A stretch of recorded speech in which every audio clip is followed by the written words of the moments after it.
I am. Right, I'm Trevor Locke and I'm here at Phoenix with Carol Leeming, an artist that I've known for a very long time. Hello, Carol.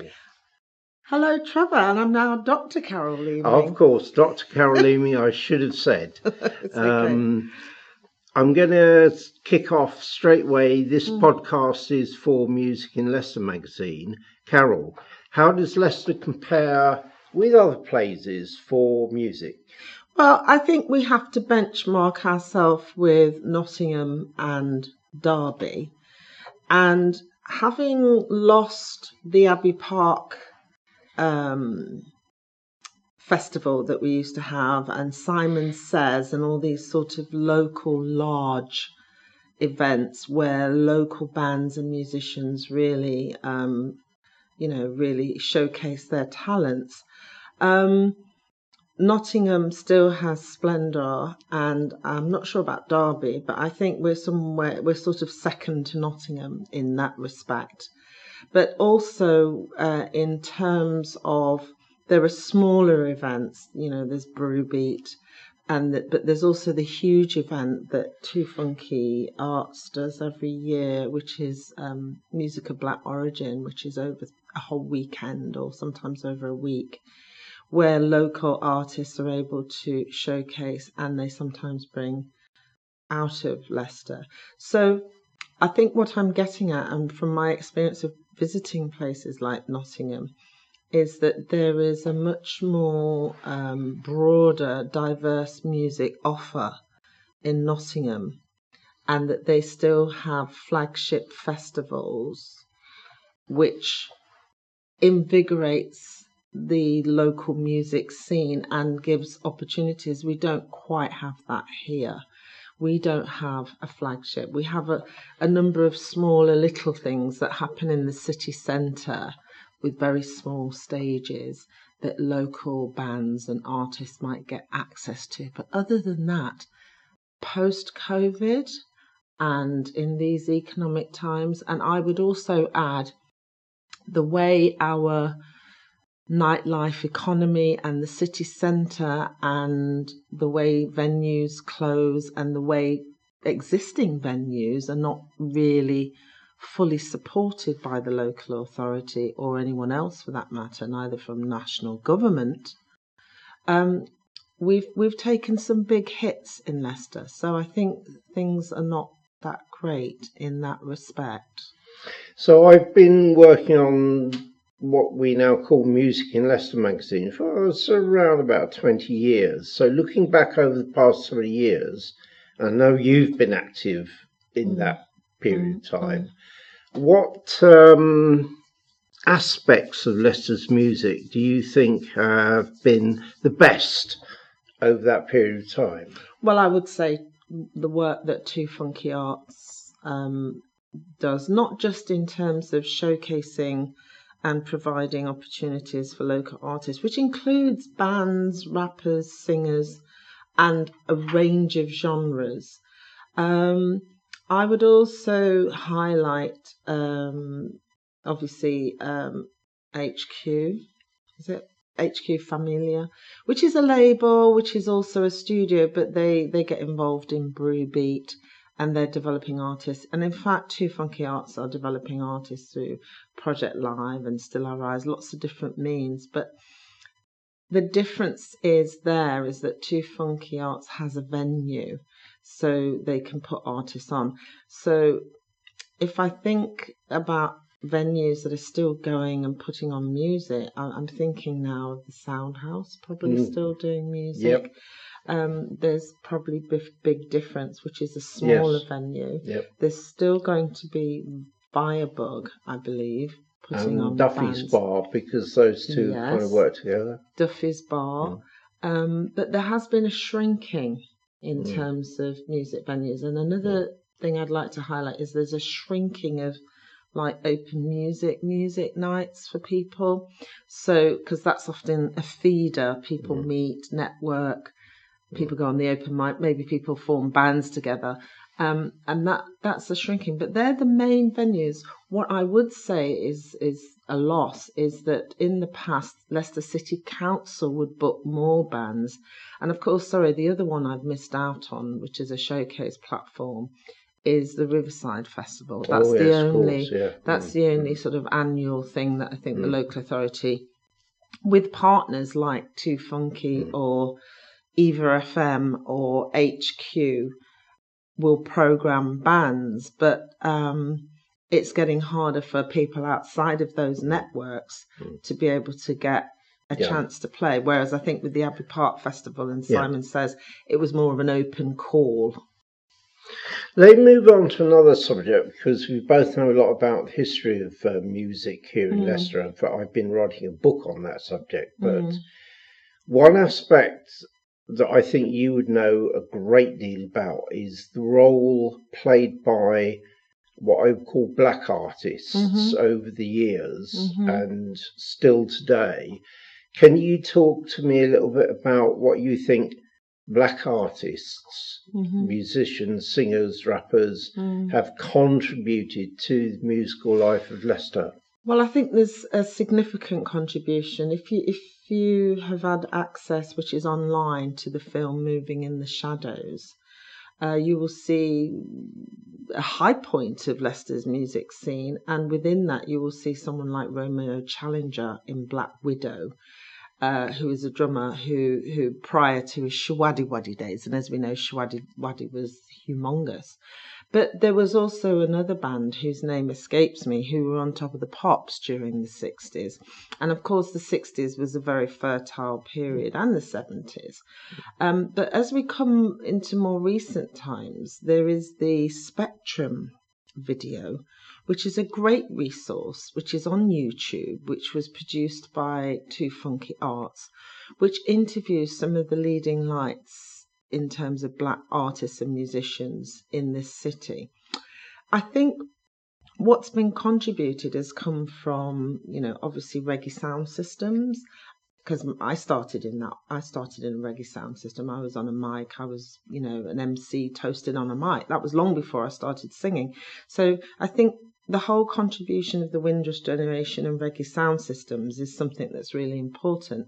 But moving forward, someone like Stan Samuel and Tony Luby, they're quite key people, because throughout, sort of 80s, 90s to the present, they have been in any number of bands, because they kind of like configure themselves in lots of bands that are playing ska, Pressure Tenants, that are playing funk, that are playing soul, two-tone and two-tone and ska and all of this. So they're quite key, and that's just, despite the economic downturns and everything else, they have managed to keep going in terms of having a solid musical career. They may be playing covers or classics or what have you, but they've been able to do it. But sometimes they work as sessionmen, and they work with original artists. So, and then there's people like Wendy Christian, there's people like Loretta Graham, who was in Colourbox in the 80s. There's if you're going broader as well in terms of communities, there's obviously from the Asian community, there's the Corner Shop. There's always been people contributing. We've got Salsa, Sabrosa, lots of different bands. So they're just a few, but I think if you look at the Spectrum video, you can then come to the sort of dance evolution, and then someone like DJ SS and Idris are absolutely critical, because they put not only Leicester on the map nationally, but they put Leicester on the map internationally. And someone like myself and Lisa Millett. Lisa Millett is now currently the music director of Project Live. I was the music director for 5 years at Project Live, and it's interesting because it celebrated 10 years last week. But what I want to say about that is that I was in the music industry at the top of having hits with house music, and sort of as I'm coming out, Lisa, who I knew her family as children, she kind of came in and sort of occupied that spot. But the two of us have been around the world as performers, artists, music writers, producers from Leicester. And when we've gone somewhere like Russia, I've been to Russia and they said, oh, someone else is coming from Leicester next week. And I knew it's only one of two people. It can only be DJSS or Lisa Millett. But then there's other people making inroads, like Germania, a reggae artist. There are other people like Vibronics who do reggae, and they're travelling around Europe. They're travelling internationally. They are from Leicester. They are doing primarily dub and reggae, or sort of, dancehall styles. And, we may not see them. And the same can be said for people like Sean Bailey and others who've been making, hip hop and also working and developing artists internationally. We never see them. They're never showcased here. They're not celebrated because, unfortunately, this city doesn't celebrate its homegrown artists the way Nottingham would, market, promote, champion and advocate. So and then the elephant in the room is someone like Mark Morrison, right? Who has a global footprint and has developed artists actually locally. He's had a studio. Yeah. And to be fair, my own involvement with him was years ago. He worked with the police and they got some money during school holidays to develop music skills at the African Caribbean Centre, and I was recruited to run it. So he's been involved in the city. He's not living here, but he still has contacts with Sean Bailey and others. And obviously he is a worldwide name, brand, and known worldwide. So they're just a few of some of the ones that I can readily say have had a big impact. So Leicester comes across as a very multicultural, multi-ethnic society and community going back to at least the 60s, if not before. Moving in the shadows. And the other thing is that community, that multicultural community, has contributed across a whole range of different genres to the musical life of the city. I would say so, because the Moving in the Shadows film that Joe Nixon and his creative team produced shows that how ska was introduced to the white community, and we have that legacy to today. But equally, I'm aware of my experience in the 80s where we were doing a lot of Indo-jazz. So that's Asian musicians working with us, black musicians and white musicians, to do jazz fusion music. And also just the fact that we're aware of the different musics and cultural musical traditions. I mean, I've never been in a Bhangra band, but I used to go to Bhangra clubs in Leicester and not in Birmingham. But we're aware of Bhangra because we used to have festivals where we'd see Bhangra music and dhol drums being played.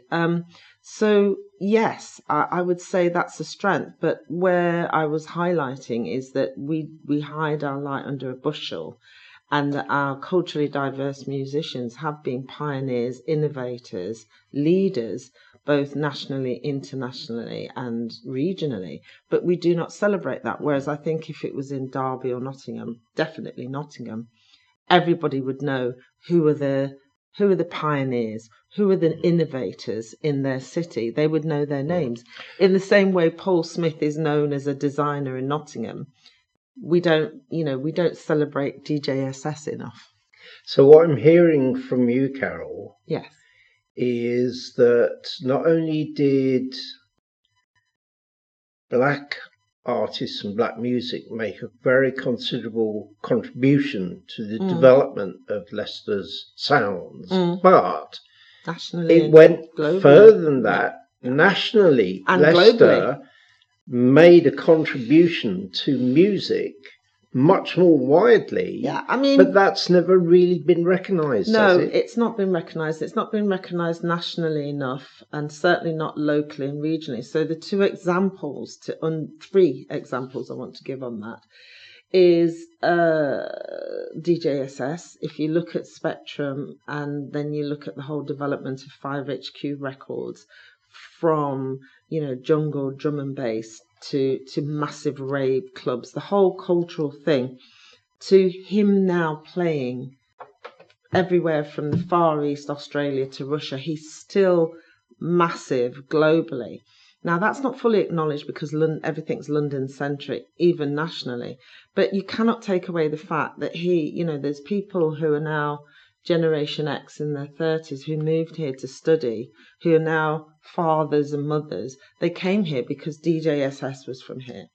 The other interesting thing is someone like myself, I was, as far as I can recollect, the first house music artist in Britain in 88. So that's a pioneer position. That's a historic position. But it is not recognised to date, either nationally, regionally or locally. But globally, I'm recognised. I'm recognised in Billboard and Wikipedia and what have you. And I think we need to move to understand that. Also, someone like Lisa Millett has a global footprint through her house music and her hit records. So there are 3 examples of black musicians who've made a global footprint, not completely fully acknowledged nationally because of London centrism, but should be acknowledged certainly locally and regionally. So there are 3 examples. I'm sure there are more. I think Leicester is kind of a little bit overshadowed by certainly Nottingham. It is. To a certain extent, Birmingham. Birmingham we suffer from. But Nottingham is our twin, and yet Nottingham is a case study. I mean, I've been to Nottingham, and even the most mediocre music artists, they support them as if they're amazing. And whereas we're not quite like that. I think we've had a very sort of Philistine approach in our local authority, and we're very heads down, and we're not celebrating, we're not championing, advocating enough our musical talent, which has always been there. Kind of looking ahead a little bit and moving from what you've been saying to the future. One of the big issues at the moment is, the Leicester music scene is a little bit kind of low ebb in a way, compared with the great golden times we had in the past 20 years, which I keep going on about. What do you think is important for the future of Leicester, particularly the live music scene, but I mean to music generally, in the foreseeable future? Well, I think it's a difficult one because I think this is happening nationally, and as a member of Black Lives in Music, I have an ear and I have a radar on what discussions are happening with national music organisations. So whether we go back to the Red Wedge, if you can remember the Red Wedge of the 80s, which was led by Mick Hucknall and others, where the government was going to invest more into venues. We've had other initiatives that's, before COVID, during COVID and post-COVID, but they're all a bit sort of small and weak, piecemeal, and not really very sustainable. So I'm highlighting venues. I'm highlighting the importance of venues, and also for venues have to be fit for purpose. So they need to be accessible. There's been issues around women's safety in some of the venues in Leicester.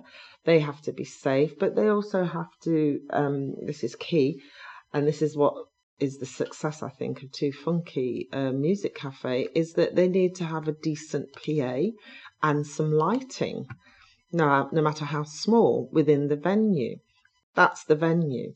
What we also need is the cohort of promoters, good promoters. Promoters who know how to spot talent, find talent, book the talent, and promote the talent. And therein is the key thing, which is promotion. So promotion is absolutely key. So I've gone from, in the last 10 to 20 years, I've been promoting poetry or music events, from doing less print. I still do an A3 posters, and I still do A4 posters, but I'm doing more on social media. I need to produce an e-flyer.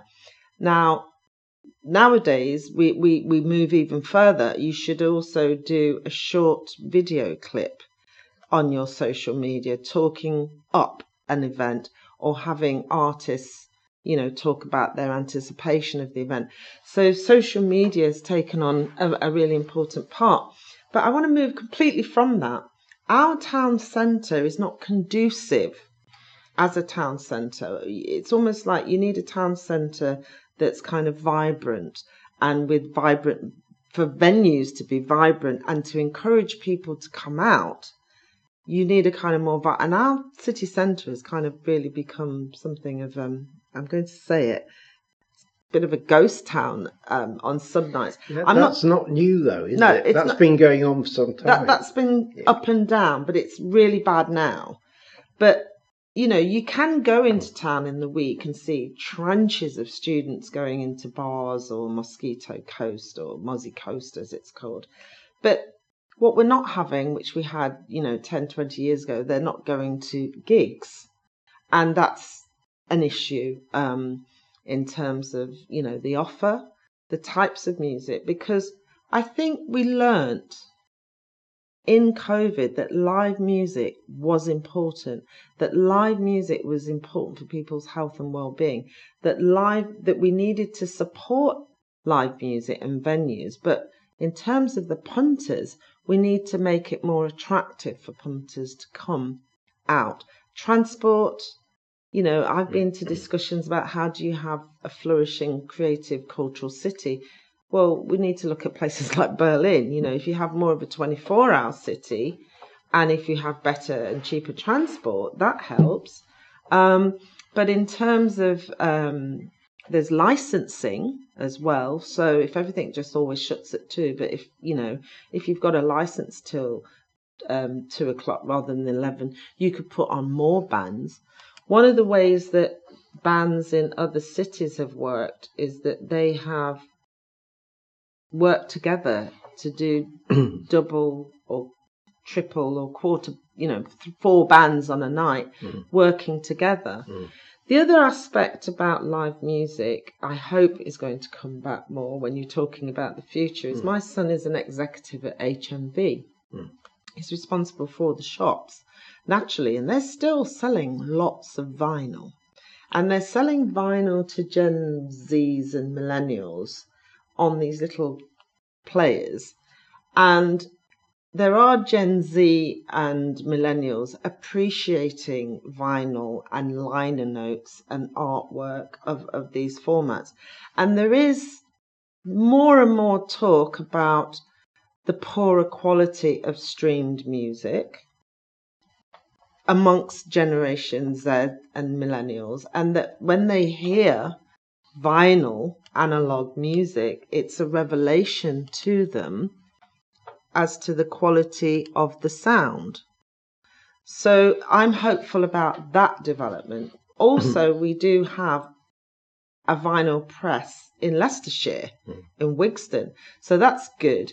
And I'm aware that bands like Shademus, which is a young band who are doing quite well, where the leader and key sort of creator of that band is from Leicester.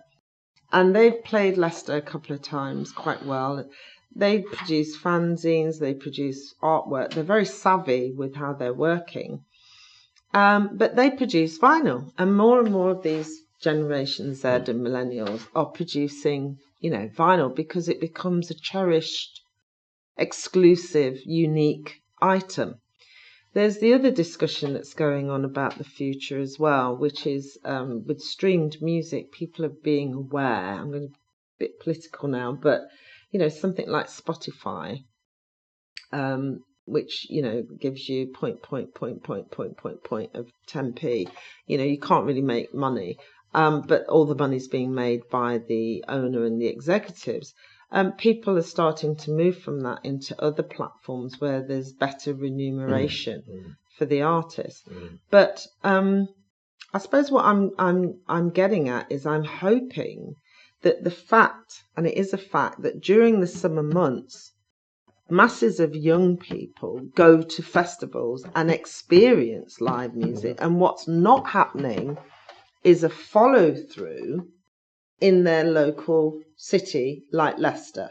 So, which we used to have during Summer Sunday and things like that. Yeah, we would that have all that came to an through. end It came because to an end, the sadly. big festivals, even Glastonbury, kind of like Yeah. Particularly during COVID, they couldn't operate. Well, COVID kiboshed everything, but we need to come back to the fact that, well, if all these young people go to festivals, not everybody can afford to go to festivals. That's the first thing. But why aren't we doing at least something that puts back what was Abbey Park, for want of a better word? What we've had instead is corporate interests come and do, I don't know, some sort of house music thing on Abbey Park, extortionate prices, which are exclusionary. And we've had, sort of that piecemeal. And what we really need is a Leicester music festival that's going to have big Leicester names, but it's going to have lots of exciting, diverse bands. We know the potential's there through Riverside, but it needed to be bigger. Good sound system, big space, Abbey Park, whatever, something like that. And the thing about Abbey Park was it was seen as collective, and it was curated in that way, and that's what we need. And it was more of an open call. People had to submit, and at the moment things feel very in silos. And apart from the festivals, the venues are struggling because a lot of venue owners have said to me, we are finding it very difficult to get audiences. And when I've been to live music gigs, there's about half the total amount of people that could have been in the room. I went to one last week, and the promoter was on the phone to me quite a lot. It's world music. It was in Farleigh at the International, and as the International has opened, it's a venue. It's got a music system. It's quite a good size, but there was probably 20 odd people or something, and one would have expected a lot more people for the stature of the artist. And the quality of the artist, he had to be very lateral in his thinking, doing bundle deals, and to even get that amount. And but also, I think we need to expand the experience. I mean, it's very much somewhere like that is the sort of pub model, isn't it? Sort of. I think if we got more continental and actually had. Not obviously venues are linked, some of them, to breweries, but I think there is a culture now of cappuccinos and matcha teas, and people are being more conscious of their health. And if you're going to get people out of their house, you've got to start thinking of lots of different, more attractive things to bring them there, other than you can just get a pint or whatever, because that's kind of a culture that's there, but it's not always the culture of the younger generation. That beer and band culture. And also older people. So there's a lot of older people like me who aren't really interested in drinking alcohol, but I like places where I can get a cup of tea or a coffee or a snack or something, because it adds value to the experience. Just give audiences what they actually want rather than what the suppliers want them to have. What the traditional pub male culture offers. Absolutely. I think, some lateral thinking about changing the experience, making it more comfortable, but obviously there's a lot more that needs to be done about marketing. Well, it's that kind of age where everything's online because it's cheaper to do marketing publicity online, to get stuff printed. But that's partly a historical thing. I mean, I've been banging on about this for years. We were able to exit flyer and put stuff around. And then there was that huge thing where we're going to fine you £25,000. So it all disappeared. But I go to other cities like Nottingham and they still put flyers around. I suggested years ago to the local authority that we have these pillars where you specifically... We've got the pillars, but there's nothing on them about music. No, I can't even... I don't even know where the pillars are. But we need to make space. And the other problem is, with that, shops and places went the same way. So, no, you can't put those in here. Whereas when I go to... And if you ask me, back to the point about Nottingham, when I go to Nottingham, I can see what their music scene is. All I have to do is to go into the record shops, but not just record shops, the shops, clothes shops, food shops, all kind of shops, and I can see their music poetry scene. Whereas in Leicester, that Philistine thing, it's all hidden away. We're not allowed to. And I think when that changes, because not everyone's digitally minded. I mean, even though I'm using e-flyers, I still have to put a poster up to get the visibility. Carol, you've given us a great deal to think about, and I'm so glad that you came along tonight to talk to us, and really do hope you'll talk to us again sometime in the future. I would be happy to. Carol Leeming, thank you very much indeed. Thank you.